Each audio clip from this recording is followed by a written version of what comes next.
ஒரு குரு, இளம் சீடர்கள் எதிரில் உட்காந்துருக்கிறாங்க. குரு பாடம் நடத்திக்கிட்டு இருக்கிறார். சீடர்களுக்கு ஒரு ஆசை, அதாவது ஒரு முக்கியமான மந்திரத்தை நம்ம குருநாதர்கிட்ட இருந்து கற்றுக்கணும் அப்படிங்கிறது அவங்க ஆசை. அது என்ன மந்திரம்னா, இறந்தவரை உயிர்ப்பிக்கக்கூடிய புனித மந்திரம், அதாவது செத்தவங்களுக்கு மீண்டும் உயிர் உண்டாக்குகிற மந்திரம். குருவே, தயவு பண்ணி அந்த மந்திரத்தை எங்களுக்கு உபதேசிக்கணும் அப்படின்னு கேட்டாங்க. அது ரொம்ப ஆபத்தானது, அது என்னத்துக்கு உங்களுக்கு வேண்டாமேன்னாராம் குரு. எங்களுடைய நம்பிக்கை உறுதிப்படுறதுக்காகத்தான் கேட்குறோம், வேற ஒன்றும் இல்லை அப்படின்னாங்களாம் சீடர்கள். பக்குவப்படாத அறிவுங்கிறது ரொம்ப ஆபத்தானது அப்படின்னாராம் குரு. இது சீடர்களுக்கு புரியல. அது எப்படிங்க பக்குவப்படாத அறிவு ஆபத்தானதுன்னு சொல்றீங்க, அப்படின்னா என்ன அப்படின்னு கேட்டிருக்காங்க சீடர்கள். குரு அதுக்கு விளக்கம் கொடுத்தாராம். அந்த மந்திரத்தை எப்போ பயன்படுத்தணுங்கிறது முக்கியம்.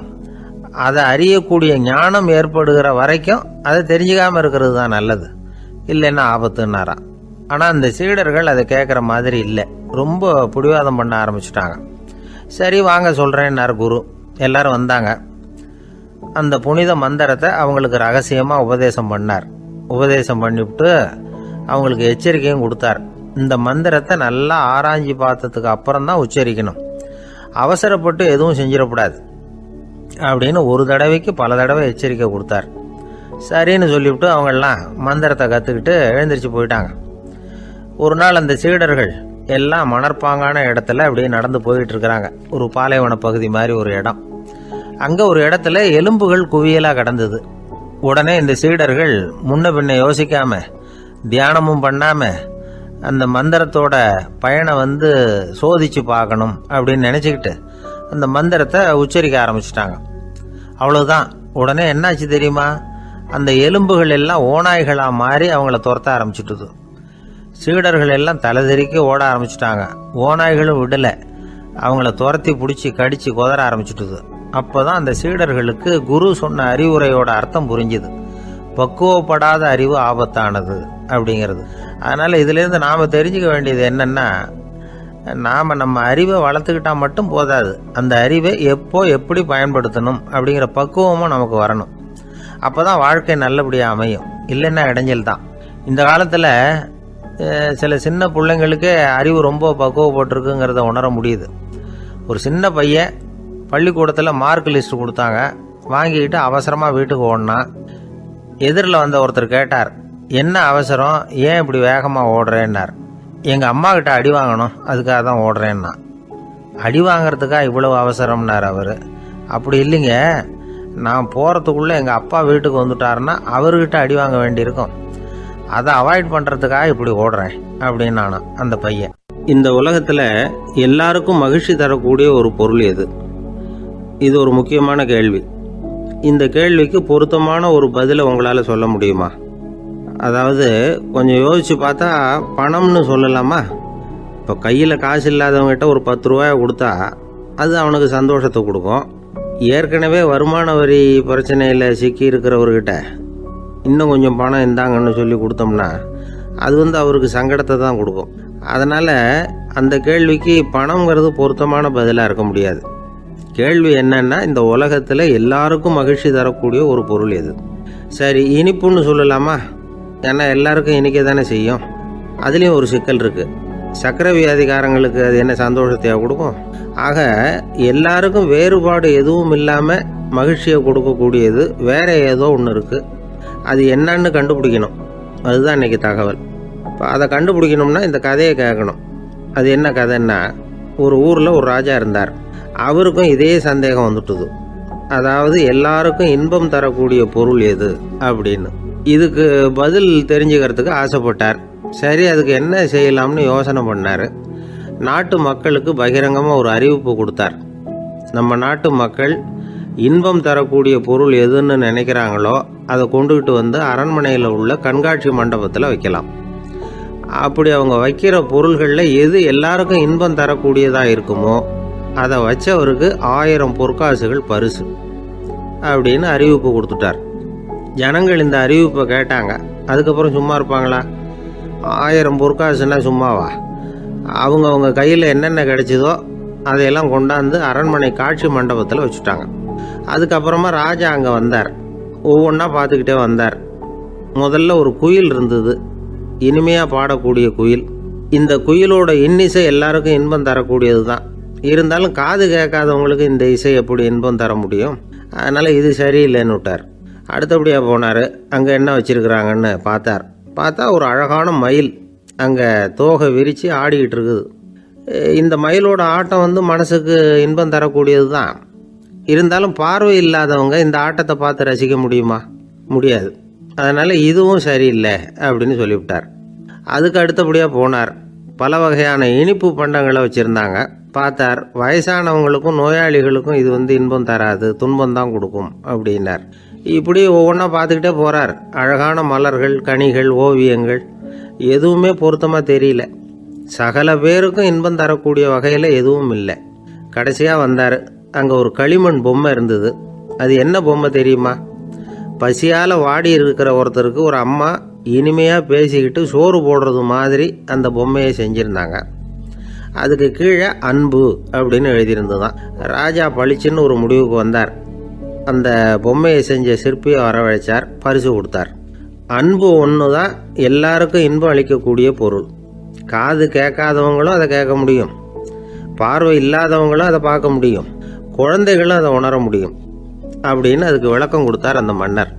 இந்த உலகத்தில் எல்லாருக்கும் மகிழ்ச்சி தரக்கூடிய ஒரு பொருள் அன்பு தான். அதை புரிஞ்சுக்கிட்டு தான் சில கணவன்மார்கள் மனைவி பேரில் ரொம்ப அன்பை காட்டிக்கிறது வழக்கம். ஒரு வீட்டு வாசப்படி பக்கமாக மழைக்கு ஒதுங்கினார் ஒருத்தர். மழை தூரிக்கிட்டு இருந்தது, இருட்டு நேரம். அந்த வீட்டில் இருந்தவர், இன்னைக்கு ராத்திரி வேணும்னா இங்கேயே தங்கிட்டு காலையில் போங்க அப்படின்னார். உடனே இவர் சொன்னார், ரொம்ப நன்றிங்க, ஒரு 10 நிமிஷத்தில் இதை வந்துவிடுறேன் அப்படின்னு சொல்லிவிட்டு எங்கேயோ ஓடினார். 10 நிமிஷம் கழித்து திரும்பி வந்தார். ஆமாம், எங்கே போயிட்டு வந்தீங்கன்னு கேட்டார் வீட்டில் இருந்தவர். நேராக எங்கள் வீட்டுக்கு போய் மனைவி கிட்ட இன்னைக்கு ராத்திரி இங்கேயே தங்கிக்கிறேன்னு சொல்லிவிட்டு வந்துட்டேன் அப்படின்னார் அவர். அன்புல இது ஒரு ரகம். இந்த உலகத்தில் எவ்வளவோ உயிரினங்கள் இருக்குது. ஒவ்வொன்றும் ஒவ்வொரு விதமாக சண்டை போடுது. இப்போ 2 மாடு சண்டை போட்டுக்குதுன்னு வச்சுக்கோங்க, என்ன பண்ணும்? 2 முட்டிக்கும். அதுக்கு சண்டை போடுறதுக்கு ஆயுதமாக உபயோகப்படுறது அதோட கொம்பு. 2 சேவல் சண்டை போட்டுக்குதுன்னு வச்சுக்கோங்க, அதுக்கு ஆயுதமாக உபயோகப்படுறது அதோட கால் நகம். காலால் தான் அது ஒன்றோட ஒன்று சண்டை போட்டுக்கும்.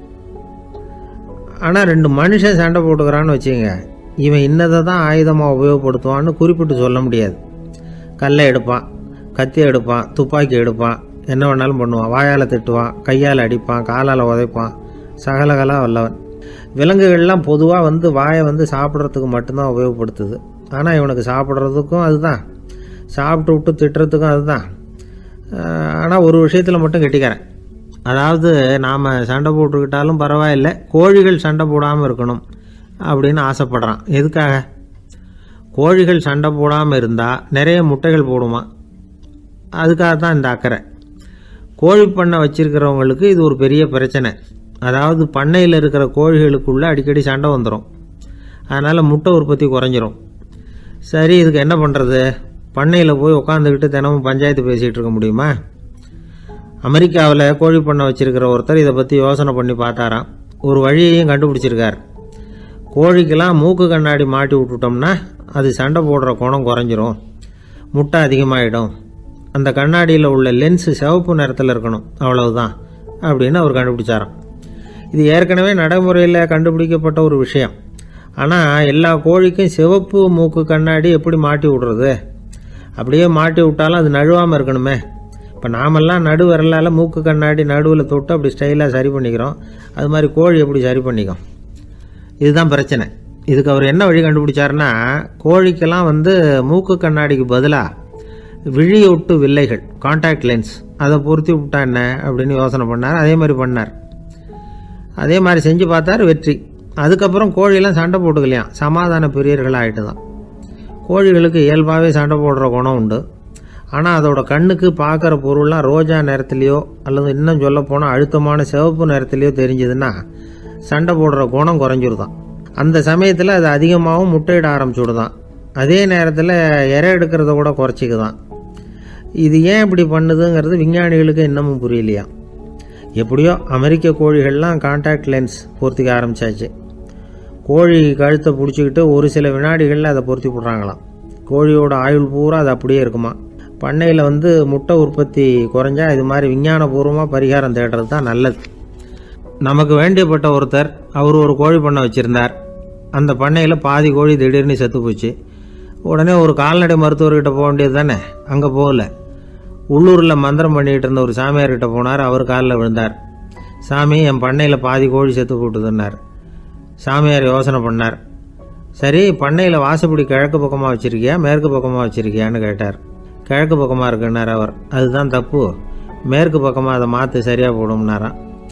அதே போல் இவர் போய் மாற்றிவிட்டார்.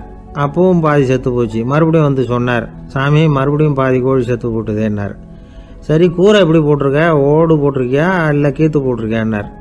ஓடு போட்டிருக்கேன்னாராம் அவர். அதுதான் தப்பு, அதை கீத்து போட்டுரும் சரியாக போடும்னாராம். சரின்னு போய் அதையும் மாற்றி பார்த்தார். மறுபடியும் போயிட்டுது, கோழி செத்து போச்சு. வந்தார். மறுபடியும் பாதி செத்து போச்சு சாமின்னு வந்தார். இவரும் யோசனையை மாற்றி மாற்றி சொல்லிகிட்டே இருக்கிறார். இப்படி அவரும் மாற்றி மாற்றி பார்த்தார். 6வது தடவையாக அவரை தேடிட்டு வந்தார். அந்த சமயத்தில் இவர் ரொம்ப தீவிரமாக யோசனை பண்ணி பார்த்துட்டு, அது சரிப்பா, நீயே என்கிட்ட சளைக்காமல் வந்துக்கிட்டு இருக்கிற, நானும் யோசனை சொல்லிகிட்டு இருக்கேன். இப்போவும் உங்ககிட்ட சொல்கிறதுக்கு என்கிட்ட யோசனை நிறையா இருக்குது. ஆனால் சோதிக்கிறதுக்கு உங்ககிட்ட கோழி இல்லையே, என்ன பண்ணுறது அப்படின்னாராம். இவர் போய்கிட்டு இருந்தார். அவர் தோளில் ஒரு பெரிய துணி மூட்டை, அதை சுமந்துக்கிட்டு கடத்தெருவை நோக்கி அவர் போய்கிட்டு இருக்கிறார். வழியில் அவரை சந்தித்தார் உமர். அவர் கேட்டார், கலீஃபா அவர்களே, எங்கே புறப்பட்டுட்டீங்க அப்படின்னு கேட்டார். கலீஃபான்னா ஆட்சித்தலைவர்னு அர்த்தம். இதுக்கு அவர் சொன்னார், நான் துணி வணிகம் செய்கிறவன், அதனால் துணி வியாபாரம் செய்கிறதுக்காக போயிட்டுருக்கிறேன்னார். நீங்கள் இப்போ இந்த நாட்டுக்கு ஆட்சித்தலைவர், ஆட்சி பொறுப்பில் இருக்கிறீங்க. நீங்கள் வியாபாரம் செய்ய போட்டால் அரசு பணிகளை செய்கிறது யார் அப்படின்னு கேட்டார் அவர். நான் அரசு பணிகளை மட்டுமே செஞ்சுக்கிட்டு இருந்தா என் குடும்பத்தை காப்பாற்றுறது யார் அப்படின்னு கேட்டார் அவர். இப்படி கேட்டவர் யார் தெரியுமா? அவர் தான் அபூபக்கர், இறை தூதர் முகமது அவர்களுக்கு பிறகு கலீஃபாவாக தேர்ந்தெடுக்கப்பட்டவர். அப்போலாம் ஆட்சி தலைவர்களுக்கு சம்பளம்னு எதுவும் கிடையாது. இந்த பிரச்சனையை எப்படி தீர்க்கிறதுன்னு யோசனை பண்ணார் உமர். அபு உபைதா அவர்கள்கிட்ட அழைச்சிட்டு போனார். அவர் யாருன்னா, அவர் தான் பொது நிதி கருவூலத்தின் பொறுப்பாளர். அவர்கிட்ட பிரச்சனையை சொன்னார். இது மாதிரி ஆட்சி தலைவருக்கு பொது நிதியிலிருந்து ஊதியம் அளிக்க முடியுமான்னு கேட்டார். பொது நிதி விதிகளின்படி அதுக்கு சாத்தியம் இல்லைன்னு சொல்லிவிட்டாரு அவர். சரி, வேற ஏதாவது வழி இருக்குதான்னு கேட்டார் உமர். அபு உபைதா கொஞ்சம் யோசனை பண்ணி பார்த்தார். அப்புறமா சொன்னார், மக்காவிலிருந்து மதீனாவுக்கு குடிபெயர்ந்து வந்த அகதிகளுக்கு நிதி உதவி அளிக்கிறதுக்கு விதிகளில் இடம் இருக்கு. அப்படி பார்த்தா அபூபக்கரும் அகதி தானே, அதனால எல்லா அகதிகளுக்கும் கொடுக்கறது மாதிரியே அவருக்கும் ஒரு தொகை அளிக்கலாம்னார். கலீஃபா அபூபக்கருக்கு இந்த அகதி உதவி தொகையைத்தான் கொடுத்துட்டு வந்தாங்களாம். குடும்ப செலவுக்கு அது போதுமானதா இல்லை. இருந்தாலும் கலீஃபாங்கிறதுக்காக மற்ற அகதிகளை விட அதிகமாக தொகையை பெற அவர் விரும்பல. மார்பு பக்கம் கிழிஞ்சிருந்த ஒரு மேலாடையை தான் அவர் அணிஞ்சிருந்தார். அவருடைய துணைவியார் அஸ்மா, அவங்க ஒரு நாள் தேன் அருந்த ஆசையாக இருக்குன்னாங்களாம். நமக்கு கிடைக்கிற ஊதியம் குடும்ப செலவுக்கே போதுமானதா இல்லையே, இந்த நிலையில் தேன் வாங்கிறதுக்கு காசுக்கு நான் எங்கே போவேன்ருக்கார் அவர். கொஞ்ச நாள் கழித்து அவங்க ஒரு தொகையை அவர்கிட்ட கொடுத்து தேன் வாங்கிட்டு வர சொன்னாங்களாம். இவருக்கு ஆச்சரியம், ஏது இந்த பணம்னு கேட்டிருக்காரு. நீங்கள் தினமும் குடும்ப செலவுக்காக கொடுத்துக்கிட்டு வந்த பணத்தில் கொஞ்சம் கொஞ்சமாக மிச்சப்படுத்தி வச்சேன்னாங்களாம். அபூபக்கர் அந்த பணத்தை எடுத்துக்கிட்டு நேராக பொது நிதி கருவூல பொறுப்பாளர்கிட்ட போனார். இந்த பணத்தை பொது நிதியில் சேர்த்துருங்க, இது அதிகப்படியாக எனக்கு தரப்பட்டு வந்த ஊதியம், அடுத்த மாதத்துலேருந்து இந்த தொகையை குறைச்சிங்கன்னு வேற சொல்லிவிட்டாராம். பசியை தணிக்க தேவையான அளவு உணவு, ஒரு ஜோடி உடை, இதை தவிர கூடுதலாக மக்கள் பொது நிதியிலிருந்து வாங்கிக்கிறதுக்கு என் குடும்பத்தாருக்கு உரிமை இல்லை அப்படின்னு சொல்லி கண்டிப்பாக சொல்லிவிட்டாராம். அவர் வாங்கிட்டு வந்த இந்த குறைந்த ஊதியம் கூட அவர் மனசை உறுத்திக்கிட்டே இருந்தது. கடைசி நேரம் அவர் தம்முடைய மகள் ஆயிஷா அவர்களை அழைச்சார். மகளே, இதுவரைக்கும் பொது நிதியிலிருந்து நான் வாங்கிட்டு வந்த தொகை என்னுடைய இதயத்தில் பாரமாக அழுத்திக்கிட்டு இருக்கு.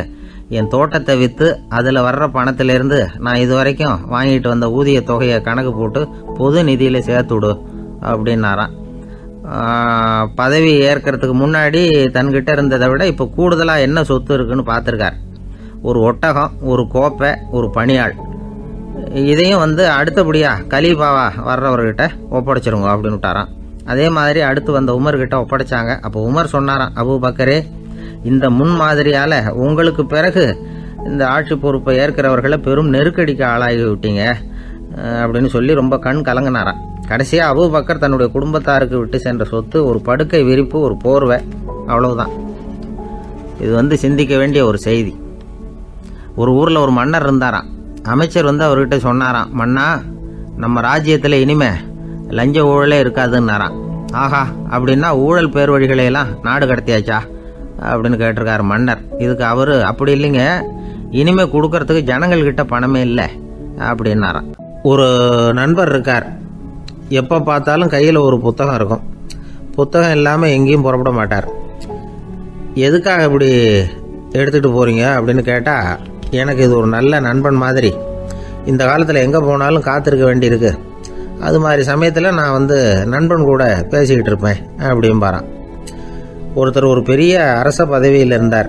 அவர் பதவியிலேருந்து இறங்க வேண்டிய சூழ்நிலை. அரசு கொடுத்துருந்த வீட்டை விட்டுட்டு வெளியில் வர்றார். வரும்பொழுது 2 கையிலையும் 2 பெட்டியை எடுத்துகிட்டு வந்தாராம். சார், உங்களுடைய உடைமைகள் அப்படின்னு கேட்குறாங்க அங்கே இருந்த ஊழியர்கள். இவர் தன்னுடைய கையில் இருக்கிற பெட்டியை காட்டி, இதுதான் என்னுடைய சொத்து அப்படின்னாராம். ஒரு பெட்டியில் அவருடைய உடைகள், இன்னொரு பெட்டியில் அவர் விரும்பி படிக்கிற புத்தகங்கள், அவ்வளவுதான். இதுதான் இருந்துதான். புத்தகம் படிக்கிறது மனசுக்கு நல்லதுங்கிறது நமக்கு தெரியும். புத்தக வாசிப்பு உடம்புக்கும் நல்லதுங்கிறாங்க. அது நமக்கு ஆச்சரியமாக தான் இருக்குது. ஒரு நபர் ஒரு வருஷத்தில் சராசரியாக 2000 பக்கங்களை படிச்சிருக்கணுமா, யுனெஸ்கோ பரிந்துரை. ஆனால் நம்ம நாட்டில் நாம் சராசரியாக படிக்கிறது 32 பக்கங்கள், அவ்வளவுதான். இவ்வளவுக்கு நம்ம நாட்டில் 6000த்துக்கும் மேற்பட்ட நாளேடுகள், 2000த்துக்கும் மேற்பட்ட இதழ்கள், மலர்கள், இவ்வளவு இருந்தும் சரியாக வரல. இந்த உலகத்தில் முதல் நூலகம் எங்கே எப்போ ஆரம்பமாச்சு தெரியுமா? கிமு 2500ஆம் ஆண்டில் அது ஆரம்பமாயிருக்குது. பாபிலோனியாவில் அமில் அணு அப்படிங்கிற அரசன் தான் நூலகத்தை உருவாக்கி இருக்கிறான். அப்போல்லாம் தாள் கிடையாது, களிமண் தான். களிமண் பலகைகளில் எழுதி அது தொகுத்து அப்படியே நூலாக்கி அதை நூலகத்தில் வச்சுருப்பாங்களாம். அரசருடைய நூலகத்தில் 1000த்துக்கும் மேற்பட்ட நூல்கள் இருந்ததாக வரலாற்று குறிப்பு இருக்குது. அது மட்டும் இல்லை, அந்த நூலகத்தில் பொருள் வாரியாக, அதாவது சப்ஜெக்ட் வாரியாக புத்தகங்களை வகைப்படுத்தி வச்சுருந்தாங்களாம். அதில் மிச்சம் இருந்த ஒரு 25 களிமண் பலகை புத்தகங்கள் இன்றைக்கும் பிரிட்டிஷ் அருங்காட்சியகத்தில் இருக்குதான். அச்சு, தாள் இதெல்லாம் ஏற்பட்டதுக்கு அப்புறம் அமைக்கப்பட்டது தான் பிரான்சில் இருக்கக்கூடிய பாரிஸ் நூலகம். 1480 பிரெஞ்சு மன்னர் 11ஆம் லூயி இந்த நூலகத்தை அமைச்சாராம். ஆனால் அப்போல்லாம் அரசர்கள் மட்டும்தான் நூலகத்தை பயன்படுத்த முடியுமா. அதுக்கப்புறம் 17ஆம் நூற்றாண்டில் இந்த முறை மாறி பொதுமக்கள் அங்கே போகலாம், படிக்கலாம் அப்படிங்கிற நிலைமை வந்துதான். போட்லியன் நூலகம் அப்படின்னு அதுக்கு பேர், பாரிஸ் நகரத்தில் இருக்குது. அங்கே தான் நூல்களின் பட்டியல் தயாரிப்பு பணி ஆரம்பமாச்சு. கல்வி வளர்ச்சியையும் நூலகத்தையும் இணைச்சவர் நெப்போலியன் போனபார்ட். முன்பணம் செலுத்தி புத்தகத்தை படிக்கிற முறையையும் அவர் தான் கொண்டுட்டு வந்தாராம். மக்கள்கிட்ட வசூலிக்கிற வரியின் ஒரு பகுதியை நூலகத்துக்கு பயன்படுத்தினவரும் அவர் தானா. நெப்போலியன் நூலகத்தில் உலகத்தில் உள்ள எல்லா மொழி நூல்களும் இருக்குதான். அங்கே ஒரு தமிழ் நூலும் இருந்திருக்குது. அது என்னென்னா கம்பராமாயணம். சோவியத் யூனியனுக்கு படையெடுத்து போனப்போ அங்கேருந்து லட்சக்கணக்கான புத்தகங்களை இந்த பனிச்சறுக்கு வாகனங்கள் இருக்குல்ல, அதில் கொண்டுகிட்டு வந்ததாக வரலாறு. அடுத்தபடியாக குறிப்பிட்டு சொல்லத்தக்க நூலகம் எதுன்னா பிரிட்டிஷ் நூலகம். மிக பழைய கையெழுத்து பிரதியெல்லாம் கூட அங்கே இருக்குது. 1753 ஆரம்பமாச்சு. அதில் உள்ள நூல்களை வரிசையாக அடுக்கினா 180 கிலோமீட்டர் நீளத்துக்கு வருமா.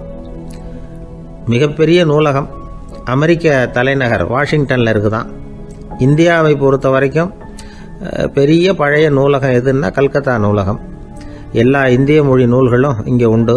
மகாகவி பாரதியார் நடத்தின இந்தியாங்கிற இதழின் எல்லா பிரதிகளும் அங்கே பாதுகாப்பாக இருக்குது. படிக்கும் பழக்கம் இங்கே வளர வேண்டியிருக்குது. ஒருத்தர்கிட்ட ஒரு புஸ்தகத்தை கொடுத்து விமர்சனம் எழுத சொல்லியிருந்தாங்க. கொஞ்ச நாள் கழித்து அவரை போய் பார்த்து, என்னங்க புஸ்தகத்தை படித்து பார்த்தீங்களா அப்படின்னு கேட்டாங்களாம். இதுக்கு அவர் சொல்லியிருக்கிறார், இன்னும் நான் படித்து பார்க்கலிங்க, இப்போ தானே விமர்சனமே எழுதி முடிச்சிருக்கிறேன், இனிமே தான் படிக்கணும் அப்படின்னாராம். ஒருத்தர் ரொம்பவும் மகிழ்ச்சியாக வந்துக்கிட்டு இருந்தார். என்ன விஷயம்னு விசாரித்தேன். நான் தோற்று போயிட்டேன், அதுதான் மனசுக்கு மகிழ்ச்சியாக இருக்குது அப்படின்னார். எனக்கு இது ரொம்ப ஆச்சரியமாக போச்சு. இந்த உலகத்தில் தோற்று போகிறவங்க யாரும் மகிழ்ச்சியாக இருக்கிறது இல்லை. அப்படி இருக்கிறப்ப இவர் இப்படி சொல்கிறாரே, எங்கே தோற்று போனீங்கன்னு கேட்டேன். அதுக்கப்புறம் தான் அவர் விவரமாக சொன்னார். என்னோட 5 வயசு குழந்தையோட நான் விளையாடிக்கிட்டு இருந்தேன். அந்த விளையாட்டில் என் குழந்தை ஜெயிச்சு விட்டுது, நான் தோற்று போயிட்டேன். அப்படின்னார் ரொம்ப உற்சாகமாக. நான் யோசித்து பார்த்தேன். அதாவது நாம் சின்ன குழந்தையாக இருக்கிறப்போ எந்த விளையாட்டில் கலந்துக்கிட்டாலும் அதில் நாம் தான் ஜெயிக்கணும்னு ஒரு வெறி நமக்குள்ளே இருக்கும். நம்மளை எதிர்த்து விளையாடுறவர் நல்லவரா கெட்டவரா, பெரியவரா சின்னவரா அப்படிங்கிறதெல்லாம் முக்கியம் கிடையாது. அவர் தோற்று போகணும், நாம் ஜெயிக்கணும், அதுதான் முக்கியம். எதிரியை சந்தோஷப்படுத்த விளையாடுகிற கலை அப்போ நமக்கு தெரியறதில்ல. வாழ்க்கையில் ஒரு பக்குவம் வந்ததுக்கு அப்புறம் வெற்றி பெறணுங்கிற மன அழுத்தம் போயிடுது. போட்டியில் ஜெயிக்கணுங்கிறத விட குழந்தைய சந்தோஷப்படுத்தணுங்கிறது முக்கியமாக போச்சு. ஜெயிக்கணுங்கிற வெறி ஓடி போட்டுது. ஒரு குழந்தையாக இருந்தப்போ நம்ம வளர்ச்சிக்கு உதவிய வெறி பெரியவனானதுக்கு பிறகு நமக்கு எதிரியாக மாறுது. அதை சரியான சமயத்தில் நாம் புரிஞ்சுக்கிட்டோம்னா போதும், நாம் பொழைச்சிக்கலாம். ஒவ்வொரு மனுஷனுமே வாழ்க்கையோட அடுத்த கட்ட வளர்ச்சியில் அடி எடுத்து வைக்கிற நேரத்தில் தன்கிட்ட இருந்து ஏதோ ஒரு குணத்தை அல்லது தன் குணம் இருந்த ஏதோ ஒரு உறவை நாம் இழக்கத்தான் வேண்டியிருக்குது. ஒரு கட்டம் வரைக்கும் உதவியாக இருந்த குணம் அடுத்த கட்டத்துக்கு தடையாக கூட மாறிடலாம். இந்த பரிமாண மாற்றத்துக்கு உள்ளாகிற ஒவ்வொருத்தரும் பிரத்யட்சமாக இதை உணர்றாங்க. ஆனால் பல பேர் எப்படின்னா பழசை திறந்துவிட்டு புதிய கொள்கைகளை உருவாக்கிக்கிறதுக்கு இஷ்டம் இல்லாமல் இருந்துடுறாங்க, அல்லது அப்படி செய்ய முடியாமல் தவிக்கிறாங்க. இதையெல்லாம் மீறி அந்த பழசை திறந்துட்டா அதை இழந்ததால் உண்டாகிற மன அழுத்தம் சில காலத்துக்கு வருத்திக்கிட்டு தான் இருக்கும், வேறு வழி இல்லை. ஆரோக்கியமான ஒரு முன்னேற்றத்துக்காக அந்த மன அழுத்தத்தை தாங்கிக்கத்தான் வேணும் அப்படிங்கிறாரு அந்த உலக புகழ்பெற்ற மேதை ஒருத்தர், இந்த ஸ்காட் பெக் அப்படிங்கிறவர். பிறந்த நாள் முதல் இதுதான் சரி அப்படின்னு கற்பிக்கப்பட்டு வந்த ஒவ்வொரு தத்துவத்தையும் தங்களுடைய வளர்ச்சிக்கு தகுந்த மாதிரி மாற்றி அர்த்தப்படுத்தி கொள்ள முடியாமல் வாழ்க்கை சூழல்ல அப்படியே அரைப்பட்டு தூளாகிறவர்கள் தான் ரொம்ப தவிக்கிறாங்களாம். இதுதான் அவருடைய கருத்து. பெரும்பாலும் மனிதர்களுடைய நடுத்தர வயசில், அதாவது 30 தாண்டுகிற சமயத்தில் தான் இந்த தவிப்பு உண்டாகுதான். இதை தான் மேற்கத்திய நாடுகளில் அடிக்கடி மிட் லைஃப் கிரைசிஸ் அப்படின்னு சொல்கிறாங்க. அப்பப்போ பழசையெல்லாம் தொலைச்சி விட்டு புதுசாக பிறக்கிறதுக்கு கற்றுக்கணும். ஒவ்வொரு நிமிஷத்தையும் அந்த நிமிஷத்துக்கு ஏற்ற சித்தாந்தம் கொண்டவர்களாக சந்திப்போம் அப்படிங்கிறார் அந்த உளவியல் நிபுணர். இப்படி பழகிக்கிட்டால் வாழ்க்கை இன்பமயம், இல்லைன்னா தவிப்பு மயம்தான். பழசை தொலைக்க முடியாதவர்களில் எத்தனையோ பேர் உண்டு, எத்தனையோ ரகம் உண்டு. அதில் வேடிக்கையான நண்பர்களும் உண்டு. ஒருத்தர் நண்பர் வீட்டுக்கு போனார். அவர் ஏதோ இனிப்பு பலகாரம் கொடுத்து சாப்பிட சொல்லியிருக்கிறாங்க அவங்க வீட்டில். இவர் சாப்பிட்டு பார்த்துட்டு சொன்னாராம், சார் 6 மாதத்துக்கு முன்னாடி ஒரு தடவை இங்கே வந்தேன், அப்போது ஒரு இனிப்பு பலகாரம் கொடுத்தீங்க, அது இதை விட நல்லா இருந்தது சார் அப்படின்னாராம். அப்போ செஞ்ச அதே இனிப்பு பலகாரம் தான் சார் இதுவும் அப்படின்னாராம் அவர். ஐயா, என்னுடைய நூல் வெளியீட்டு விழாவுக்கு அவசியம் நீங்கள் வரணும் அப்படின்னு கூப்பிட்டார் ஒருத்தர். எப்போ வரணும்னு கேட்டேன். அடுத்த வாரம்னார். சரி, புத்தகம் தயாராகிட்டுதா அப்படின்னு. நாளைக்கு தான் அச்சிக்க கொடுக்க போகிறேன்னார். என்னங்க இது, புத்தகம் அச்சிடுறதுக்கு முன்னாடியே அழைப்புதழை அச்சடிச்சு விட்டீங்களே அப்படின்னு கேட்டேன். அதனால் என்னங்க, அந்த காலம் மாதிரி அப்போல்லாம் அச்சுக்கலை எவ்வளவோ முன்னேறியாச்சுங்க.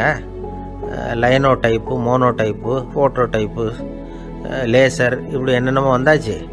இன்னைக்கு கொடுத்தா நாளைக்கே புத்தகம் தயார் அப்படின்னார். இப்படி இந்த அளவுக்கு முன்னேறி இருக்கிற இந்த அச்சுக்கலை ஆரம்பத்தில் எப்படி இருந்தது தெரியுமா? அந்த காலத்தில் காகிதம்னா என்னன்னே தெரியாது. அப்படி ஒன்று கண்டுபிடிக்கப்படவே இல்லை. அப்போல்லாம் எதையாவது ஒன்று எழுதணும்னா அதுக்கு ஆட்டு தோலை தான் பயன்படுத்தி இருக்கிறாங்க. கண்ணுக்குட்டி தோல் கூட அதுக்கு உபயோகப்பட்டு தான். ஐரோப்பாவில் இருந்த பாதிரியார்கள் தோலில் எழுதப்பட்ட புத்தகத்தை தயாரிக்கிறதுல ரொம்ப கெட்டிக்காரங்களாம். எகிப்து, அப்புறம் மத்திய தரைக்கடல் ஓரத்தில் உள்ள நாடுகள், இங்கெல்லாம் தோல் தான் எழுது பொருளாக பயன்பட்டு வந்திருக்குது. ஆனால் நம்ம நாட்டில் ஓலைச்சுவடிகளை எழுத்துக்கு பயன்படுத்தி இருக்கிறாங்க.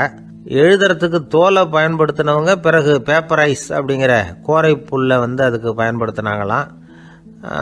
இதெல்லாம் அப்படி கொஞ்சம் கொஞ்சமாக கண்டுபிடிச்சிட்டு வந்திருக்கிறாங்க. அந்த புல்லை கச்சிதமாக நறுக்க வேண்டியது, நல்லா பதப்படுத்த வேண்டியது, அதுக்கப்புறம் அதில் எழுத வேண்டியது, அவ்வளவுதான். பேப்பருங்கிற சொல்லே இந்த பேப்பைரஸ் அப்படிங்கிறதுலேருந்து வந்தது தான். அதுக்கப்புறம் தான் காகிதம் வந்தது. இதை முதல்ல சீன நாட்டில் தான் கண்டுபிடிச்சாங்க.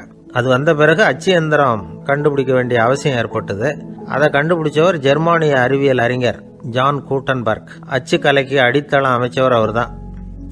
ஜெர்மனியில் மெயின்ஸ் அப்படிங்கிற ஊரில் 1399 பிறந்தார்.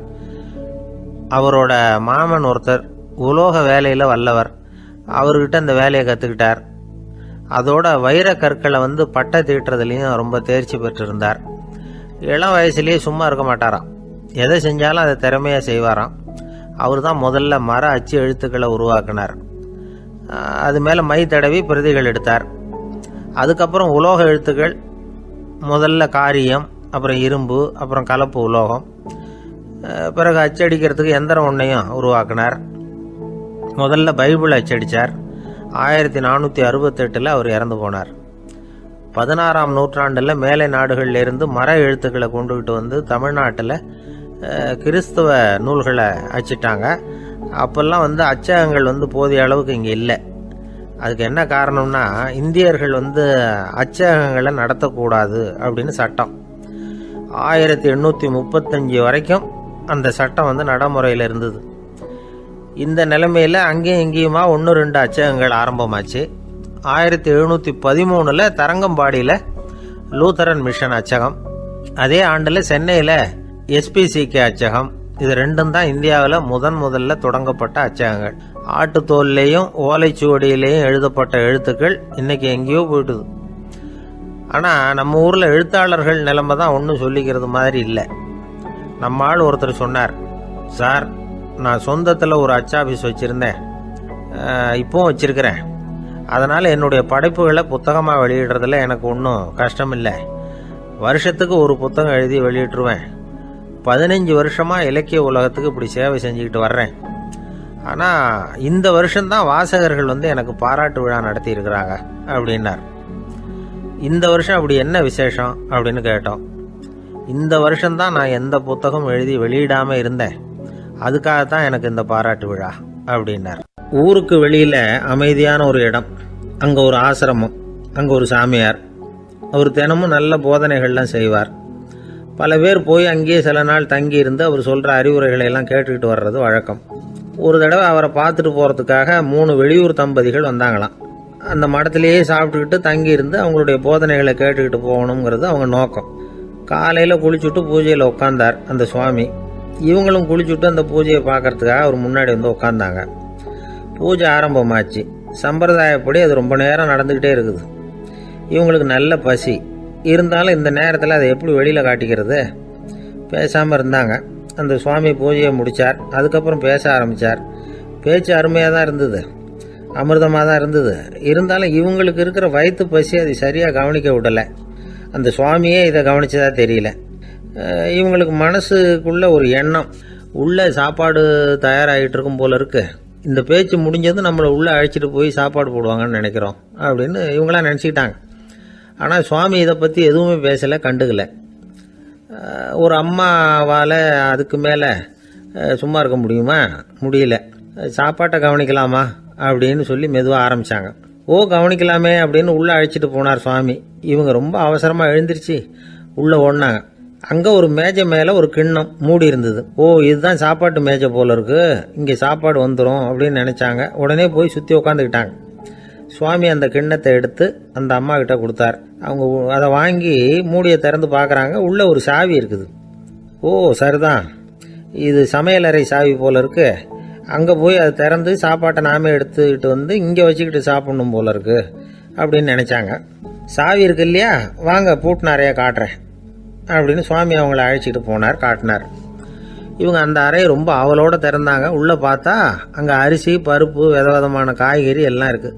சமையலுக்கு வேண்டிய மிளகாய், எண்ணெய், பால், தயிர், நெய் இப்படி எல்லாமே இருக்குது. அடுப்பு, விறகு, நெருப்பு போட்டி அது கூட அங்கே இருக்குது. சாப்பாடு தயாராக இருக்கும்னு நினச்சிக்கிட்டு போனால் இப்படி இருக்குதே அப்படின்னு சொல்லி அதை பார்த்ததும் ரொம்ப சோர்ந்து போட்டாங்க அவங்க. சுவாமி என்ன இது சாப்பாடு இல்லையா அப்படின்னாங்க. அதுதான் சாப்பாட்டுக்கு வேண்டிய எல்லாம் இங்கே இருக்குதே, அடுப்பு மூட்டி நீங்கள் தான் அவங்கவுங்க ருசிக்கு தகுந்த மாதிரி சமைச்சிக்கணும். இந்த சன்னியாசிக்கு எப்படி சமைக்க தெரியும் அப்படின்னு கேட்டார் சுவாமி. சாப்பாடு தயாராக இருக்கும்னு நாங்கள் எதிர்பார்த்தோம் அப்படின்னாங்க. நீங்கள் இப்படி சொல்லுவீங்கன்னு நானும் எதிர்பார்த்தேன். இது வரைக்கும் நான் எவ்வளவோ தத்துவம்லாம் எடுத்து சொன்னேன். எல்லாத்தையும் விட இதுதான் அனுபவபூர்வமான தத்துவம். ஆண்டவன் வந்து நமக்கு நல்ல மனசை கொடுத்துருக்குறான், நல்ல வாய்ப்புகளையும் தந்திருக்கிறான், அதையெல்லாம் பயன்படுத்திக்கக்கூடிய மூளையையும் சிந்தனையையும் கொடுத்துருக்குறான். அதனால் அடுப்பை தான் நீங்கள் மூட்டணும், அடுப்பை வந்து நீங்கள் தான் மூட்டணும், உங்களுக்கு உகந்ததை நீங்கள் தான் சமைச்சு ருசித்து அனுபவிக்கணும். ஆண்டவனே அதை செஞ்சிகிட்டு இருக்க மாட்டான் அப்படின்னாராம் அந்த சுவாமி. நம்முடைய வாழ்க்கையில் பல நல்ல பலன்களை பெறறதுக்கு நாம தான் முயற்சி பண்ணணும். அதுக்குரிய சூழ்நிலையை தான் ஆண்டவன் கொடுப்பானே தவிர அதை விளக்கறதுக்காக தான் அந்த சுவாமி அப்படி செஞ்சு காட்டியிருக்கிறார். இது ஒரு பெரியவர் இப்படி ஒரு விளக்கம் கொடுத்தார். அதுக்கப்புறம் அந்த 3 தம்பதிகளும் தெளிவடைஞ்சுட்டாங்களாம். நாம் தெளிவடைகிறது எப்போங்கிறது தான் தெரியல அப்படின்னு பல பேர் இதை கேட்டுட்டு சொல்லிட்டு இருக்கிறாங்க. இந்த கதையை நம்முடைய நண்பர் ஒருத்தர்கிட்ட சொன்னேன். அந்த நண்பர் ரொம்ப சந்தோஷப்பட்டார். நீங்கள் சொல்கிறது கரெக்டு சார், ஆனால் நான் அதை விட ஒரு படி மேலே சார். எனக்கெல்லாம் அரிசி பருப்பு இருக்கிற ரூம் எதுன்னு கையை காட்டிட்டா போதும், உடனே கிண்ணத்துலேருந்து சாவியை எடுத்து கொடுக்கணுங்கிற அவசியம்லாம் இல்லை எனக்கு. அப்புறம் எப்படி ரூமை திறந்துருவீங்க அப்படின்னு கேட்டேன். பூட்டை உடைச்சி திறந்துருவேன், அதுதான் எனக்கு பழக்கம் அப்படிங்கிறார். ஒரு காலத்தில் பிரஷ்யா அப்படின்னு ஒரு தேசம் இருந்தது. இப்போ ஜெர்மனி இருக்குல்ல, இதோட பெரும்பகுதி ஒரு காலத்தில் பிரஷ்யாங்கிற பேரில் இருந்தது. அப்போ அதுக்கு அரசராக இருந்தவர் மகா ஃப்ரெடரிக், அதாவது ஃப்ரெடரிக் தி கிரேட் அப்படின்னு சொல்லுவாங்க. அந்த ராஜாவுக்கு ஒரு சந்தேகம், நாம் பல வகையான வரிகளை விதித்து வசூல் பண்ணுறோம், அப்படி பண்ணி வருமானம் குறைஞ்சிக்கிட்டே போகுதே, இதுக்கு என்ன காரணமாக இருக்கும்? இதுதான் அவருக்கு ஏற்பட்ட சந்தேகம். ஒரு சமயம் அந்த அரசர் தம்முடைய அமைச்சர்களையும் பிரபுக்களையும் தளபதிகளையும் கூப்பிட்டு ஒரு விருந்து வச்சார். விருந்து முடிஞ்சதும் அவங்கள பார்த்து இந்த சந்தேகத்தை கேட்டார். வரிகள் அதிகமாக விதித்து வருமானம் குறையறதுக்கு என்ன காரணம் அப்படின்னு கேட்டார். பல பேருக்கு இதுக்கு சரியாக பதில் சொல்ல தெரியல. அனுபவசாலியான ஒரு தளபதி எழுந்திருச்சார். அரசே, அது எப்படிங்கிறத இப்போ உங்களுக்கு காட்டுறேன்னார். உடனே ஒரு பெரிய பனிக்கட்டி ஒன்றை தன்னுடைய கையில் எடுத்தார். அதை அப்படியும் எப்படியும் திருப்பி பார்த்தார். அப்புறம் அடுத்தவர்கிட்ட கொடுத்தார். அவர் அதை அப்படியும் எப்படியும் திருப்பி பார்த்துட்டு அடுத்தபடியாக இருந்தவர்கிட்ட கொடுத்தார். இப்படியே இதை ஒவ்வொருத்தராக பார்த்துட்டு ஒவ்வொரு கையாக மாறி கடைசியில் மன்னர் கைக்கு போய் சேர்ந்தது. மன்னர் கைக்கு அந்த பனிக்கட்டி போய் சேர்ந்தப்போ அது கொஞ்சம் கொஞ்சமாக உருகி ஒரு பட்டாணி கடலை சைஸுக்கு ஆயிட்டுது. மன்னர் யோசனை பண்ணார், வரி அதிகமாக போட்டாலும் வந்து சேர்றது குறைவாக இருக்கிறதுக்கு என்ன காரணம் அப்படிங்கிறது அவருக்கு புரிஞ்சு போச்சு. காலம்தான் மாறிட்டு இருக்கே தவிர இந்த கையூட்டு வாங்குற பழக்கம் மாறினதாக தெரியல. இன்னொரு ராஜா இருந்தார். அவர் தன்னுடைய ராஜாங்கத்தில் லஞ்ச ஊழலே சுத்தமாக இருக்கக்கூடாது அப்படின்னு நினச்சார். அவர்கிட்ட பல்வேறு துறைகளுக்கும் பொறுப்பாக இருந்த பல பேரும் ரொம்ப சுத்தமாகவும் நேர்மையாகவும் இருந்தாங்க. ஒரே ஒருத்தர் மட்டும் எல்லார்கிட்டையும் லஞ்சம் வாங்கிட்டே இருந்தார். அவரை வேறு வேறு துறைகளுக்கு மாற்றி பார்த்தாரு. அந்த ராஜா என்னென்னமோ பண்ணி பார்க்குறாரு. எந்த வேலையை கொடுத்தாலும் அதுலேயும் லஞ்சம் வாங்கிறதுக்கு ஒரு வழியை உண்டு பண்ணிக்குவார் அந்த ஆள். ராஜாவுக்கு இது ஒரு பெரிய தலைவலியாக போட்டுது. இவர் என்ன பண்ணுறது, இவருக்கு என்ன வேலையை கொடுக்கறது, கொஞ்சம் கூட லஞ்சம் வாங்கிறதுக்கு சான்ஸே இல்லாத ஒரு வேலையை கொடுக்கணும் அப்படின்னு திட்டம் போட்டார். ஒரு நாள் அவருக்கு அந்த உத்தரவும் போட்டுட்டார். அதாவது அவருக்கு என்ன வேலைன்னா, கடற்கரையில் தான் அவருக்கு ஆஃபீஸ், அங்கேயே இருந்துக்க வேண்டியது. தினமும் எத்தனை கடல் அலை கரையில் வந்து மோதுது அப்படிங்கிறத கணக்கு எடுத்து ராஜாவுக்கு தெரிவிக்க வேண்டியது. இதுதான் அவருக்கு வேலை. பேசாமல் அலையை எண்ணிட்டு உட்காந்துருக்கிட்டோம், அப்போவாவது அவர் லஞ்சம் வாங்குகிற சந்தர்ப்பம் இல்லாமல் போயிடும் அவருக்கு அப்படின்னு நினச்சார் ராஜா. இந்த ஆள் கடற்கரைக்கு போய் டியூட்டியில் ஜாயின் பண்ணிட்டார். ஒரே மாதத்தில் அங்கே சொந்தமாக ஒரு பிரம்மாண்டமான மாளிகை கட்டி விட்டார். ராஜாவுக்கு இது பெரிய ஆச்சரியமாக போச்சு. அலையை என்ற வேலையில் அந்த ஆள் எப்படி பணம் சம்பாதிச்சார் அப்படின்னு விசாரித்து பார்த்தார் அக்கம் பக்கத்தில். அந்த ஆள் என்ன பண்ணியிருக்கிறாருன்னா, கடற்கரையில் போய் பொறுப்பை ஏற்றுக்கிட்ட உடனே அங்கே இருந்த மீனவர்கள்கிட்ட எல்லாம் இந்த கரையில் வந்து ஒரு நாளில் வந்து மோதுற அலைகள் எத்தனை அப்படின்னு கேட்டிருக்காரு. அது எப்படிங்க தெரியும்னு இருக்காங்க அவங்க. தினமும் அந்த எண்ணிக்கை தெரியணும். நம்ம ராஜாவுக்கு தினமும் அறிக்கை அனுப்பணும், டெய்லி ரிப்போர்ட்டு. தவறுனா நீங்கள் இந்த கடலில் போய் மீன் பிடிக்கிறதுக்கு ராஜாவோட அனுமதி கிடைக்காது அப்படின்ட்டுருக்காரு. உடனே மீனவர்களும் பயந்து போட்டாங்க. கடலுக்கு போகிறதுக்கு அனுமதி இல்லைன்னா பட்டினி கிடக்கிறது மாதிரி ஆகிடுமே. மெதுவாக அந்த ஆளுகிட்ட போனாங்க, காதோட காதாக சொன்னாங்க, ஐயா, எங்களால் வந்து கடல் அலையை வந்து எண்ண முடியாது. தினமும் எங்களால் முடிஞ்சதை உங்களுக்கு பணமாக கொடுத்துட்றோம். நீங்கள் தான் ராஜா கிட்ட சிபாரிசு பண்ணி நாங்கள் தொடர்ந்து மீன் பிடிக்கிறதுக்கு அனுமதி வாங்கி கொடுக்கணும் அப்படின்னு வேண்டிக்கிட்டாங்க. பணம் தினமும் வந்து சேர ஆரம்பிச்சுட்டுது. பதவியில் மற்ற பதவியோட இந்த பதவி எவ்வளவோ மேல் அப்படின்னு நினச்சிட்டான் அந்த ஆள். அது மட்டும் இல்லை, தயவு பண்ணி என்னை இந்த இடத்த விட்டு மாற்றி விடாதீங்க சார் அப்படின்னு வேற கேட்க ஆரம்பிச்சிட்டானா. கிபி 1078 வருஷம் மார்ச் மாதம் 19ஆம் தேதி திங்கட்கிழமை அதிகாலை நேரம் ஒரு குழந்தை பிறந்தது. எங்க தெரியுமா? காஸ்பியன் கடலுக்கு தெற்கே பாரசீக மொழி வழங்கிய தபரிஸ்தான் மாநிலத்துல ஜீலான்கிற புனித நகர், அதோட புறநகர் பகுதியில உள்ள நீப்புங்கிற ஊர்ல தான் அந்த குழந்தை பிறந்தது. அந்த இடம் இப்போ ரஷ்யாவில் இருக்கு. அந்த குழந்தை யாருன்னு நினைக்கிறீங்க? அதுதான் முஹித்தீன் பெருமான், ஆன்மீக சாதனைகள் புரிந்த மகான் முஹித்தீன் ஆண்டகை. தன்னுடைய 18வது வயசுல உயர்கல்விக்காக ஜீலான் நகரத்தை விட்டு பகுதாத் நகரத்துக்கு புறப்பட்டு போறார். இளம் பிராயம் தானே, அதனால துணைக்கு ஒரு வர்த்தக கூட்டத்தோட சேர்ந்து போயிட்டு இருக்கிறார். ரொம்ப தூரம் போகணும். ஒவ்வொரு இடமா தங்கி தங்கி போயிட்டு இருக்கிறாங்க. ஒரு இடத்துல ஒரு கொள்ளை கூட்டம் பயங்கரமான ஆயுதங்களோட அவங்கள வழிமறிச்சுட்டுது. அந்த வர்த்தக கூட்டம் வச்சிருந்த பொருள்களை எல்லாம் அவங்க பறிச்சு விடுறாங்க. இவங்களும் பயந்துகிட்டு இருந்தது எல்லாத்தையும் அவங்க கிட்ட கொடுத்துடுறாங்க. முஹைத்தீன் ஆண்டகை மட்டும் இதையெல்லாம் பார்த்துக்கிட்டு தனியா ஒதுங்கி நிக்கிறார். ஒரு 18 வயசு பையன் மட்டும் இப்படி தனியா அநாத சிறுவன் மாதிரி நின்றுட்டு இருக்கிறத அந்த கொள்ளை கூட்டத்தில் இருந்த ஒருத்தன் பாக்குறான். கிட்ட நெருங்கி வர்றான். அலட்சியமாவும் கிண்டலாவும் உங்ககிட்ட ஏதாவது இருக்குதா அப்படின்னு கேக்குறான். இவங்கிட்ட என்ன இருக்க போகுது அப்படிங்கிற நம்பிக்கையில அவன் அப்படி கேக்குறான். உடனே இவரு இருக்குதே, என்கிட்ட 40 தீனார் இருக்கு அப்படிங்கிறார்.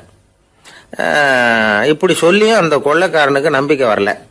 என்னடா அவன் விளையாடாத, பொய் சொல்லாத, உண்மையை சொல்லு அப்படிங்கிறான். அவன் உண்மையை தான் சொல்றேன், என்கிட்ட 40 தீனார் இருக்கு அப்படிங்கிறார். இவர் எங்க வச்சிருக்கிற அப்படின்னு கேக்குறான்.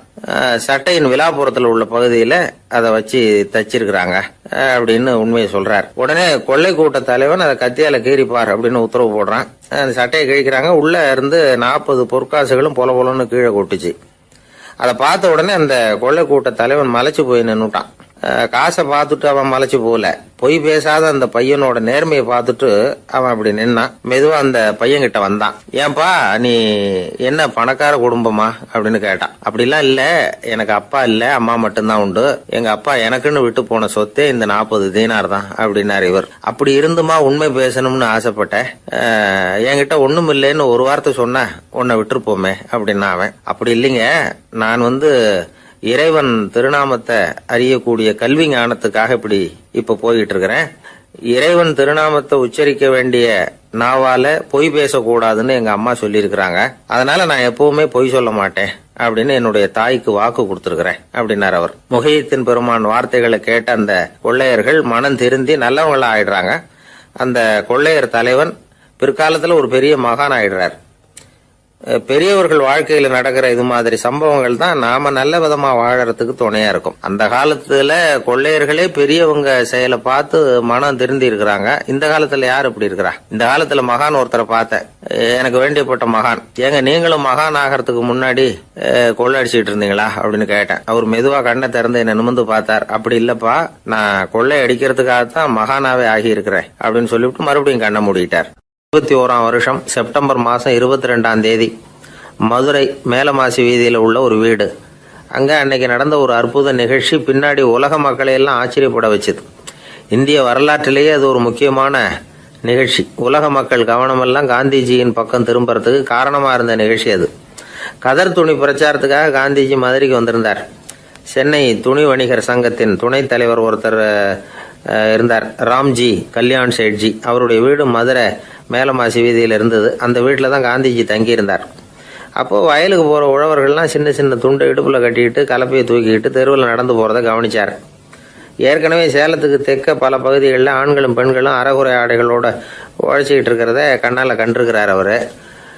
இந்தியரின் சராசரி உடை இவ்வளவு தான் அப்படிங்கிறத புரிஞ்சுக்கிட்டார். மனசை என்னவோ பண்ணியிருக்குது. ராத்திரி பூரா அதை பற்றியே யோசனை. 22/9/21 வியாழக்கிழமை காலையில் காந்திஜி எழுந்திருக்கிறார். அவர் கூட தங்கியிருந்தவங்களையெல்லாம் பார்த்து சொன்னார், இன்னையிலிருந்து அறையில் முழு அகலத்துண்டு தான் கட்டுவேன். குளிர் அதிகமாக உள்ள காலங்களில் மட்டும் போர்வை ஒன்றும் உபயோகப்படுத்துவேன். மற்றபடி மேலங்கியோ குல்லாவோ எதுவும் போட்டுக்க மாட்டேன். தற்காலிகமாக இந்த ஏற்பாட்டை 1 மாதத்துக்கு ஏற்றுக்குவேன்.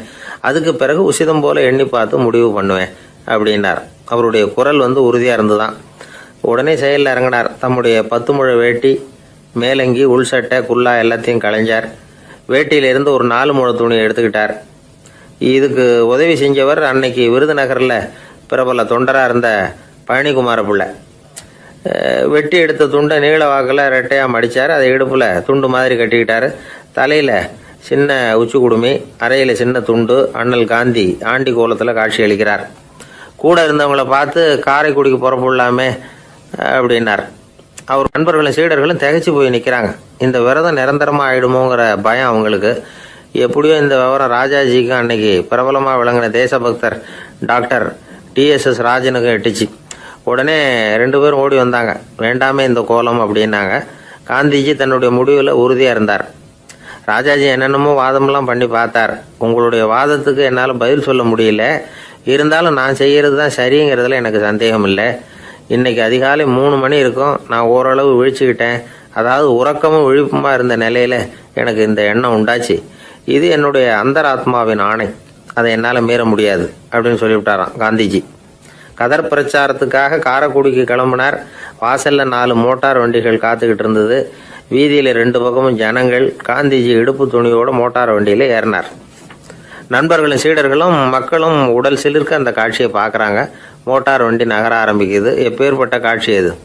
சுக்கநாத பெருமானியே கூலி ஆளாக்கிய மண், அப்படி ஆக்கி மண் சுமக்க வச்ச மதுரை இல்லையா, அந்த மதுரை தான் காந்திஜி துறவி கோலம் கொள்றதுக்கும் காரணமாக இருந்திருக்குது. இது இன்னைக்கு எத்தனை பேருக்கு தெரியும்? ஒரு தடவை காந்திஜி நேருவும் சுற்றுப்பயணம் செஞ்சாங்களாம். ஒரு இடத்துல நடந்து போயிட்டு இருக்கிறாங்க. குறுக்க ஒரு வாய்க்கால். நேரு என்ன பண்ணார் தெரியுமா? தன்னுடைய இளமை துடிப்பை காட்டுறதுக்காக கொஞ்சம் தூரம் பின்னாடி போய் அங்கேருந்து வேகமாக ஓடி வந்து அந்த வாய்க்காலை தாண்டினாராம். காந்திஜி அப்படி பண்ணல. பக்கத்தில் இருந்த பாலம் வழியா அந்த வாய்க்காலை கடந்து வந்தார். நேரு காந்திஜியை பார்த்து சிரிச்சுக்கிட்டே, என்ன மாதிரி நீங்களும் தாண்டி இருக்கலாமே அப்படின்னாராம். அதுக்கு காந்திஜி சிரிச்சுக்கிட்டே சொன்னாராம், 2 அடி முன்னேறதுக்காக 5 அடி பின்னாடி போறதா அப்படின்னாராம். ஒரு ஊர்ல ஒரு ராஜா இருந்தார். அந்த ராஜாவுக்கு ஒரு புள்ள. அந்த புள்ளைக்கு விவரமே தெரியாது. அவன் ஒரு முட்டாளுங்கிறது எல்லாருக்கும் தெரியும். ஆனாலும் அவன் தான் அடுத்தபடியாக ஆட்சிக்கு வர வேண்டியவன். ஆட்சி பொறுப்பை ஏற்க வேண்டிய ஒருத்தன் இப்படி இருந்தால் என்ன பண்ணுறது அப்படிங்கிறது எல்லாருக்கும் உள்ள கவலை. மன்னர் அமைச்சர்களை கூட்டினார். ஆலோசனை கேட்டார், என்ன பண்ணலாம்னு. இவனை இன்னொரு நாட்டு பல்கலைக்கழகத்துக்கு அனுப்பி பார்க்கலாம். அங்கே போய் படிச்சுட்டு வரட்டும். நிறைய படிச்சுட்டு நல்ல ஞானத்தோடு திரும்பி வரட்டும். அதுக்கப்புறம் பார்த்துக்கலாம் அப்படிங்கிறது அவங்க சொன்ன ஆலோசனை. மன்னருக்கும் அது சரின்னு தோணுச்சு. மகனை வெளி தேசத்துக்கு அனுப்பி வச்சார். இவனும் போனான். ஒரு பல்கலைக்கழகத்தில் சேர்ந்தான். நிறைய படித்தான். அதுக்கப்புறம் தந்தைக்கு ஒரு கடிதம் எழுதினான். தந்தையே, நான் நிறைய படிச்சுட்டேன், இனிமேல் நாடு திரும்பலாம்னு நினைக்கிறேன் அப்படின்னு எழுதினான். மன்னருக்கு ரொம்ப மகிழ்ச்சி. அதாவது புள்ள படிச்சுட்டான் அப்படிங்கிற ஆனந்தம். உடனே பையன் திரும்பி வர்றதுக்கு ஏற்பாடு பண்ணார். இளவரசன் நாடு திரும்பினான். அதை கொண்டாடுறதுக்காக அரண்மனையில் ஒரு பெரிய விருந்துக்கு ஏற்பாடு பண்ணியிருந்தாங்க. முக்கியமானவங்கள்லாம் அதில் கலந்துக்கிட்டாங்க. அந்த விருந்துக்கு முனிவர் ஒருத்தரும் வந்திருந்தார். அவர் இளவரசன் கிட்ட போய் உட்காந்து விசாரிக்கிறார். என்னப்பா, எப்படி படிச்சிருக்கிற அப்படின்னு கேட்டார். நிறைய படிச்சுட்டு வந்திருக்கிறேங்க அப்படின்னா அவன். என்னெல்லாம் படித்த அப்படின்னாரான். எல்லாத்தையும் விவரமாக சொல்லியிருக்கிறான். அவன் அப்படி சொல்லிட்டு இருக்கும் பொழுதே முனிவர் என்ன பண்ணார், தன்னுடைய மோதிரத்தை கழட்டி உள்ளங்கையில் வச்சு அப்படியே மூடிக்கிட்டாரான். அப்படியே கையை நீட்டி அவன் முன்னாடி காட்டினார். இந்த பாருப்பா, என் கைக்குள்ள என்ன இருக்கு சொல்லு பார்க்கலாம் அப்படின்னாரான். இளவரசன் ஒரு கணம் யோசிச்சான். அதுக்கப்புறம் உங்க கைக்குள்ள இருக்கிறது வட்டமான ஒரு பொருள், நடுவில் ஒரு துளை இருக்கும் அப்படின்னு. முனிவர் திகைச்சு போட்டார். பையன் பெரிய அறிவாளி ஆயிட்டான் போல இருக்க அப்படின்னு நினைச்சுட்டார். அதுக்கப்புறம் கேட்டார், சரி, என் கையில் இருக்கிறது வட்டமான பொருள், நடுவில் துளை இருக்குங்கிறத சொல்லிவிட்டேன், அதோட பேர் என்ன, அதை சொல்லு அப்படின்னாராம். இளவரசன் கொஞ்சம் யோசனை பண்ணியிருக்கான். அப்புறம் சொன்னானா, முனிவரே, நான் படித்த விஞ்ஞானம் உங்களுக்கு பதில் சொல்றதுக்கு உதவல, இருந்தாலும் பதில் சொல்றேன், அது ஒரு வண்டி சக்கரம் அப்படின்னானா. இப்பதான் முனிவர் யோசிச்சாராம். அவருக்கு புரிஞ்சுதான், அதாவது முட்டாளை படிக்க வைக்கலாம், ஆனால் சிந்திக்க வைக்க முடியாது அப்படிங்கிறத அவர் புரிஞ்சுக்கிட்டாராம். தகவல் அறிவு ஞானமாகாது அப்படிங்கிறார் ஓஷோ. ஏன்னா தகவல்கள் மாறுதலை ஏற்படுத்துறது இல்லை, ஆனால் ஞானம்ங்கிறது மாறுதலால் உண்டாகக்கூடிய ஒன்று. அதுதான் ரெண்டுக்கும் உள்ள வித்தியாசம். மனம் சரியான வழிக்கு வரணும், அதுக்கப்புறம் படிக்கிற கல்வி தான் உண்மையான கல்வி. சரி, மனம் சரியா வர்றதுக்கு என்ன வழி அப்படின்னு கேட்டா, மனிதன் முழு மாறுதலுக்கான வழிமுறை தியானம் தான் அப்படிங்கிறார் அவர். அதனாலதான் நிறைய படிச்சிருக்கேன்னு சொல்றவன் எல்லாம் ஞானம் உள்ளவன் நினைச்சிடக்கூடாது. ஒருத்தர் இன்னொரு பெரிய மனிதரை அழைச்சிட்டு அறிமுகப்படுத்தினாராம். சார் நிறைய படிச்சிருக்கார், 3 MA வாங்கியிருக்கார், ஆனா ஒரு விஷயம், அப்பப்போ கொஞ்சம் திருடுவார், அவ்வளவுதான், மற்றபடி அவர் ஒரு பெரிய அறிவாளி தான் அப்படின்னாராம். ஒரு ஊர்ல ஒரு மன்னர் இருந்தார். அந்த ஊர்ல அடிக்கடி சேவல் சண்டை நடக்கிறது வழக்கம். அரண்மனையில் ஒரு ஆள் இருந்தான். மன்னருக்காக அவன் ஒரு சேவல் வாங்கிட்டு வந்தான். சண்டை போடுறதுக்காக அந்த சேவலை தயார் பண்ணிகிட்டு இருந்தான். கொஞ்ச நாள் ஆச்சு. மன்னர் அந்த ஆளை கூப்பிட்டார். என்னப்பா சேவல் தயாராகிட்டுதா அப்படின்னு கேட்டார். இன்னும் அது தயாராகல மன்னா, இன்னும் வளரல, அதுக்கான தகுதி இன்னும் அதுக்கு வரல அப்படின்னா. எதனால் அப்படி சொல்கிறேன்னாரு. கோபம் ரொம்ப கடுமையாக இருக்குது அப்படின்னா. சரி அப்படின்னு விட்டுட்டார். மறுபடியும் கொஞ்ச நாள் ஆச்சு. இப்போ எப்படி நிலைமை, சேவல் தயாரா அப்படின்னார். இன்னும் இல்லை அரசே, மற்ற சேவல் எங்கேயாவது கூவுற சத்தம் கேட்டால் உடனே இது பரபரப்பாயிடுது, பக்கத்தில் ஒரு சேவலின் நிழலை கண்டா கூட இது பரபரப்பாயிடுது அப்படின்னா. சரி இன்னும் கொஞ்ச நாள் ஆகட்டும்னு விட்டுட்டார். கொஞ்ச நாள் ஆச்சு. இப்போ மறுபடியும் விசாரித்தார். இன்னும் நம்ம சேவலுக்கு அந்த தகுதி வரலமன்னா, போராட்ட உணர்வு அதுக்கு இன்னும் இருந்துக்கிட்டு தான் இருக்குது, உள்ளே மெதுவாக தான் எரிய ஆரம்பிச்சிருக்குது போராட்ட உணர்வு, அப்படி இருக்கக்கூடாது, அது பற்றி எரிய வேண்டாமா அப்படின்னா. இன்னும் கொஞ்ச நாள் ஆச்சு. இப்போ எப்படின்னு கேட்டார். இப்போ அவன் சொன்னான், மன்னா கிட்டத்தட்ட அது போருக்கு தயாராகிட்டுது அப்படின்னு நினைக்கிறேன்னா. எதனால் அப்படி சொல்கிற அப்படின்னு கேட்டார். மற்ற சேவலின் குரலை கேட்டால் அது அசைகிறதே இல்லை, ஒரு பொம்மை மாதிரி ஆயிடுது, அதுக்கு உள்ள ஒரு நுட்பமான விழிப்புணர்வு வந்துட்டுது, அதனால் அது அமைதியாக இருக்குது, மௌனமாக இருக்குது. இனிமேல் அதுக்கு இணையான சேவலே கிடையாது. வெற்றி பெற அது போராட வேண்டிய அவசியமே இல்லை, அதை பார்த்த உடனே எதிரி சேவல்கள் பயந்துட்டு ஓடி போடும் அப்படின்னு சொன்னானான். அந்த சேவலை வளர்த்தவர் சி சிங் சு அப்படின்னு பேர். இந்த சுசுகி சொன்ன கதையும் அது. ஞானிகள் என்ன சொல்கிறாங்க தெரியுமா, அந்த சேவலின் ரகசியத்தை நீயும் கற்றுக்கொள், நீ அப்படி ஆயிடு, சண்டை போடாமலே வெற்றிகள் பெறுகிற நுட்பத்தை புரிந்துகொள். இதுதான் ஞானிகள் உபதேசம். ஒரு குருக்கிட்ட ஒருத்தன் போயிருக்கிறான். எனக்கு சண்டை போட கற்றுக் கொடுங்கண்ணா, அதுக்கு என்ன செய்யணும்னார். என்ன உங்கள் மாணவனாக சேர்த்துங்கண்ணா. சரி இப்போ உன்னுடைய பலம் என்னன்னு கேட்டிருக்கார். இப்போ நான் தனி ஆளாக இருந்து ஒரு 100 பேரை சமாளிப்பேன் நானா.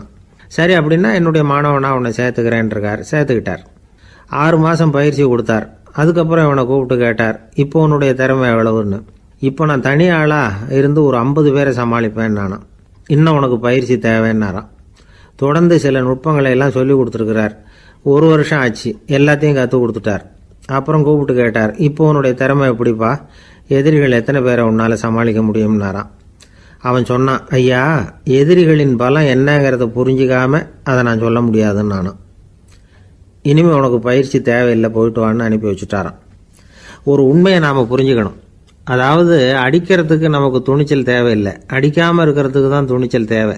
அடித்தா திருப்பி அடிக்கிறவன் மன உறுதி உள்ளவன் இல்லை, அடித்தா திருப்பி அடிக்காமல் இருக்கிறான் பாருங்க, அவன் தான் மன உறுதி உள்ளவன்.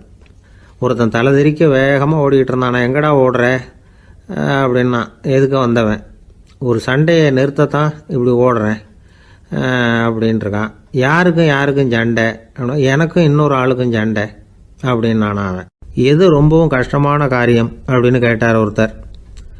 ஒருத்தருக்கு ஒருத்தர் சண்டை போடாமல் இருக்கிறது தான் ரொம்ப கஷ்டமான காரியம் அப்படின்னு தோணுது. ஒரு நாட்டுக்கும் இன்னொரு நாட்டுக்கும் சண்டை, நாட்டுக்குள்ளேயே ஒரு குரூப்புக்கும் இன்னொரு குரூப்புக்கும் சண்டை. ஏன் சண்டை போட்டுக்கிறீங்கன்னு கேட்டு பாருங்கள். நாங்கள் சமாதானத்துக்காக தான் சண்டை போட்டுக்கிறோம் அப்படிம்பாங்க. வாழறதுக்காக பிறந்த மனுஷன் லட்சியத்துக்காக உயிரை விட தயார் அப்படின்னு சொல்லிகிட்டு இருப்பான். அப்படி உயிரை விடுறவங்கள நாமளும் பாராட்டுவோம்.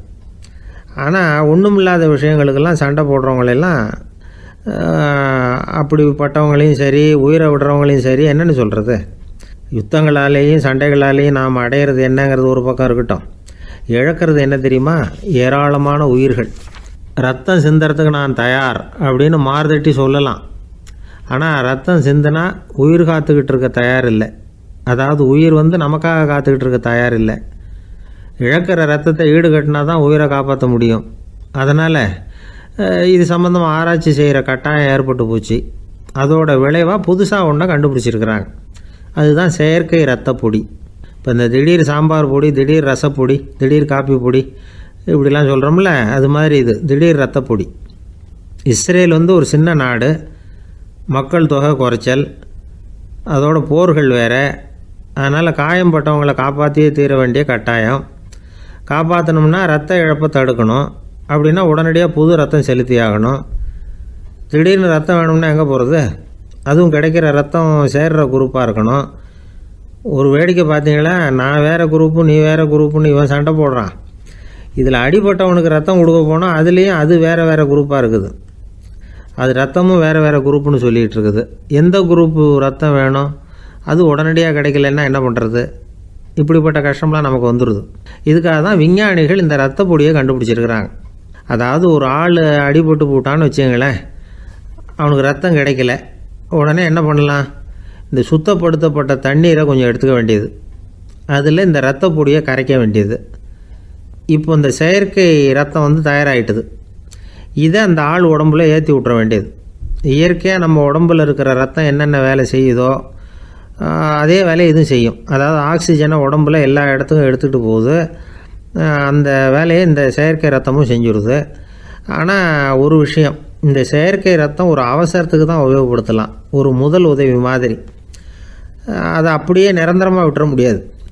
பின்னாடி வந்து தேவையான குரூப்பு உண்மையான ரத்தம் கிடைச்ச உடனே அதை செலுத்திக்கணும். உண்மையான ரத்தத்தை 20லேருந்து 40 நாள் வரைக்கும் தான் பாதுகாக்க முடியும். அதுவும் குளிர்பதன பெட்டியில். அதுக்குள்ளே உபயோகப்படுத்தலைன்னா அது வீணாக போயிடும். இந்த ரத்த பொடி அப்படி இல்லை, எவ்வளோ நாள் வேணும்னாலும் அப்படியே வச்சுருக்கலாம், குளிர்பதன பெட்டியும் தேவையில்லை. ஆனால் ஒன்று, இது தண்ணியில் கலந்து செயற்கை ரத்தமாக ஆக்கிவிட்டா அதோட வலு 72 மணி நேரம் தான், அதாவது 3 நாள். அதுக்குள்ளே அந்த ஆசாமியை எங்கேயாவது ஆஸ்பத்திரிக்கு தூக்கிட்டு போய் உண்மையான ரத்தத்தை கொடுத்துடணும். சண்டையில் அடிபடுறவங்க, சாலை விபத்தில் அடிபடுறவங்க, இவங்களுக்கெல்லாம் அவசரத்துக்கு கை கொடுத்து உதவுறது இந்த செயற்கை ரத்த பொடி. அதுக்கப்புறம் நாம் கொடுக்குற ரத்தம் தான் அவங்கள காப்பாற்றணும். இன்றைக்கி வந்து ரத்தத்தை தானமாக கொடுக்க தயாராக இருக்கிற நல்ல உள்ளங்கள் ஏராளம். எவ்வளவு ஆக்சிடெண்ட்டு, ஆப்ரேஷன், இதில் சம்மந்தப்பட்டவங்களை வந்து காப்பாற்றுறது நாம் தானமாக கொடுக்குற ரத்தம் தானே. ஒரு ஆக்சிடெண்ட்டு, ஒரு ஸ்கூட்டர் ஒரு ஆள் மேலே மோதி விட்டுது, பார்த்து வரக்கூடாதா அப்படின்னா அந்த ஆள், நீ தான் பார்த்து நடக்கணும், ஏன்னா 20 வருஷமாக நான் அந்த ஸ்கூட்டரை ஓட்டிகிட்டு இருக்கிறேன் அப்படின்னானா இவன். இதுக்கு அவன் சொன்னானா, நீ தான் பார்த்து ஓட்டணும், ஏன்னா 40 வருஷமாக நான் இப்படி நடந்துக்கிட்டு இருக்கிறேன் அப்படின்னானா. ஒருத்தர் அவசரமாக போய்கிட்டு இருந்தார். எங்கே போய்கிட்டு இருக்கீங்க அப்படின்னு கேட்டார் ஒரு பெரியவர். கடைக்கு போகிறேன் சார், சாமான் வாங்கிறதுக்கு அப்படின்னார். அங்கே போகிறதுக்கு முன்னாடி தெரிஞ்சிக்க வேண்டியதெல்லாம் தெரிஞ்சுக்கிட்டீங்களா அப்படின்னு கேட்டார் பெரியவர். கடைக்கு போய் காசை கொடுத்து ஒரு பொருளை வாங்கிட்டு வரப்போகிறோம், இதில் தெரிஞ்சிக்க வேண்டியது என்ன இருக்குது அப்படின்னார் அலட்சியமாக. இப்போ அந்த பெரியவர் பேச ஆரம்பித்தார். இந்த உலகத்தில் எந்த ஒரு செயலில் இறங்குறப்பவும் நாம் நல்லா ஆலோசனை பண்ண வேண்டிய விஷயம் 5 அப்படின்னார். உதாரணமாக, ஒருத்தன் கடைக்கு போய் ஏதோ ஒரு பொருளை வாங்கிட்டு வர போகிறான்னு வச்சுக்கோங்களேன். அப்போ கூட அவன் வந்து 5 விஷயங்களை பற்றி தெரிஞ்சுக்க வேண்டியிருக்குது அப்படிங்கிறார் அவர். முதல்ல அந்த பொருள் எப்படிப்பட்டது அப்படிங்கிறத தெரிஞ்சுக்கணும். 2வதாக தன்னை பற்றியும் தெரிஞ்சுக்கணும். அப்போ தான் அந்த பொருள் தனக்கு தேவையா இல்லையா அப்படிங்கிறத புரிஞ்சுக்க முடியும். 3வதாக தெரிஞ்சுக்க வேண்டியது ஒன்று இருக்குது. அது என்னென்னா, அந்த பொருளை அடையறதுக்கு வழி என்ன அப்படிங்கிறது தெரிஞ்சுக்கணும். அதாவது எவ்வளவு பணம் கொடுத்தா அது கிடைக்கும், இது மாதிரியான விஷயங்கள்.